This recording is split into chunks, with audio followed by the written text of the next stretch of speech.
Good morning mga kabakal. Nandito po yung customer. Nasisit up po natin yung Protec ECDC natin. Okay. Ayan, dito po tayo sa may, nandiyan sila boss.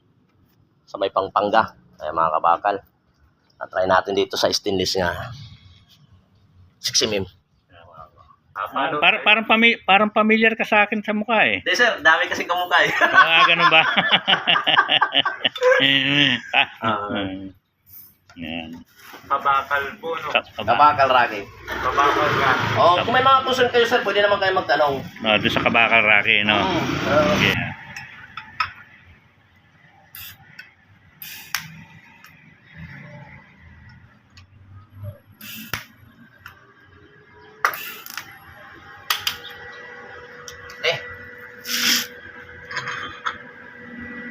Patingan. Dati para hindi na ako.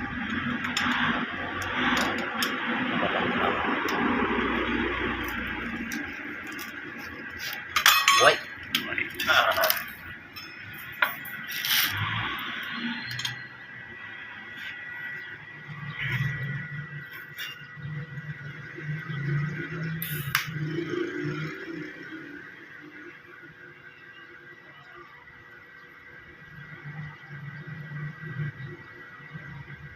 Yan naman sir, nakadina ko. Manual yon. Kasi nung mga hindi nga ako nakadina manual.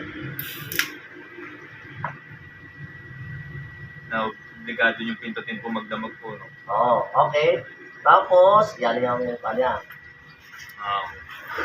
Automatic. Trigger, bitaw tuloy-tuloy. Trigger, bitaw po. Oo, yan, nakabitaw ko. Oo, Para hindi mangalay yung kamay natin. mahalaga po sa nag-welding yun, no? Hindi po mangalay, no? Oo, tapos trigger ulit. Galing ah. Galing, no? Yan. Pero sa ganyang machine lang yan doon sa kon wala. Sa outside, Outside, wala. wala. Yung outside naman, manual lang yun. Manual lang. Nakadiin ka lang. Yan kasi binabayaran dyan. Oo. Yan. Hmm. Sa stainless. Sa bakal, parehas lang silang function. Okay. Yan lang siya. Tapos, ngayon, mag-aluminum tayo. Yan. Okay. Kasi, sa bakal, parehas lang naman silang function. Aluminum tayo. Pag mag-aluminum, iisi mo na siya. Pwede ka sa easy or punta ka sa easy talaga. Easy talaga. Para at least, pwede ka maumabot ng 200, pwede ka magbawas. Walang limitation. Pag-easy po. Oo, walang limitation ng pag-easy. Okay? Tama po ba pagka aluminum, obligadong mainit na mainit po talaga, no? Depende sa materialis. Pag makapal na materialis mo, kailangan mo preheat. Pag Preheat. preheat. Oo. Lahat naman ng klase, pag makapal, kailangan mo i-preheat. Kahit sa bakal po. Kahit sa bakal. Oo. Sa bakal, hindi naman masyado. Hindi na masyado. Sa mga sensitive lang, katulad itong aluminum. Ito ang sensitive ng aluminum. Kasi tamang timpla, tamang preheat. Pag tamang preheat at tamang timpla, mawiwiling mo na maayos. Pero pag hindi pa siya namin preheat, saka hindi rin ang tamang timpla, hindi ka rin makapag-welding nito. Medyo sensitive talaga pag aluminum. Okay. Tapos, yung pillar natin, pang aluminum. Pininga mo naman kanyang koy. ACDC. ACDC. 40-43. 5-5-6. 5356 yata yung kinukuha ko ng aluminum. 5356. 5356. 535. Yan, standard yun. Hindi ko pa muna nabili. Nakakita ko doon. Yung balik. Yun. Hindi na sa'yo. Wala pa. Wala. Hindi ko ginawa. Wala pa.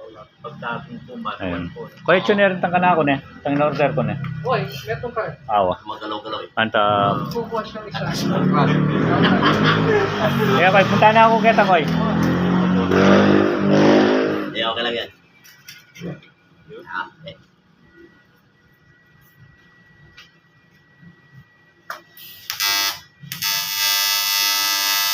So, tunog po pag aluminum po, no?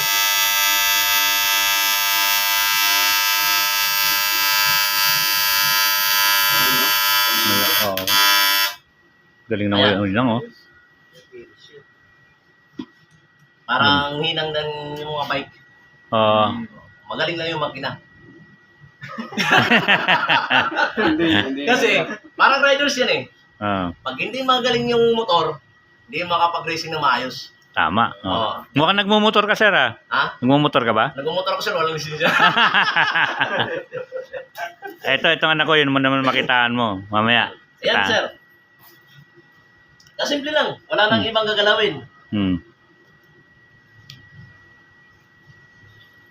Easy. Pag-adjust ka na lang ng amperahe.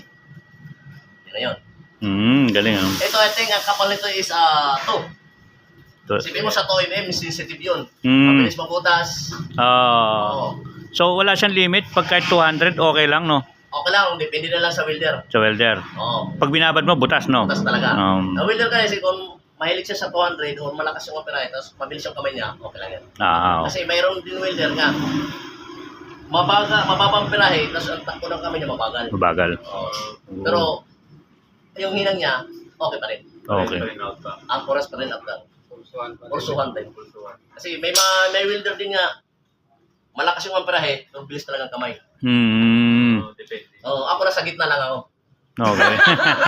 Kasi yung, ayun mga kabagal eh, napapatawa lang ako yung mga boss natin. Yan nga, eh. Para at least, hindi tayo may stress. Ayan. Sige, ipapalo ka namin, kabakal. Ayan sir, walang problema. Hmm. Ayan na sir, itong mga function na to. Ayun. Isa pa mo. Okay. May pulse tayo. Depends, naalala mo yung mga muffler? Yun. Isa. Di ba, 1mm yung thickness ng stainless. Pwede siya dito. Okay. Okay. Okay, okay. Actually, kabakal, ipopromote na rin namin sa amin. Kami naman. Walang problema, DC siya. Hmm. DC. Tapos ito, nakita mo yung may pulse. Okay. Pinutin mo itong pulse. Ilaw yan. Okay. Percent. 10%, yung mahaba yung number, mabilis yung pulse niya. Pag mabagal yung percent, mababa yung pulse niya. Percent niya, Yung pulse ko yung pagbuga-buga. yan. Okay. Okay. Ang purpose naman yung pulse, kahit sa 1mm, mami-minimize niya yung heat input ng bakal. Static lang. Init, lamig. Init, lamig. Init, release. Init, Okay. release. Yun ang purpose ng pulse. Okay, naka 50% tayo. Kahit 1mm lang, no? Kaya Oo. Pwede po siya mano-mano kasi mahirap, no? Oo. Pala advantage niya.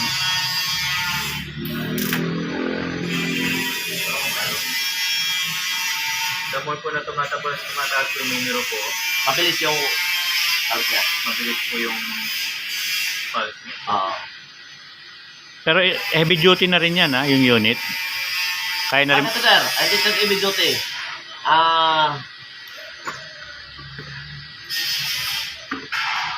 Ang tawag yun? Light lang to, sir. Yung heavy duty talaga, sir, yung sinasabi ko sa'yo. Okay. Yung utisin natin. OTC. Kaya ang kapad yan. Oh. Kung sa 1mm po yun, hindi Hindi yung mabubutas yan. Tapos bawasan mo na ng amperahe.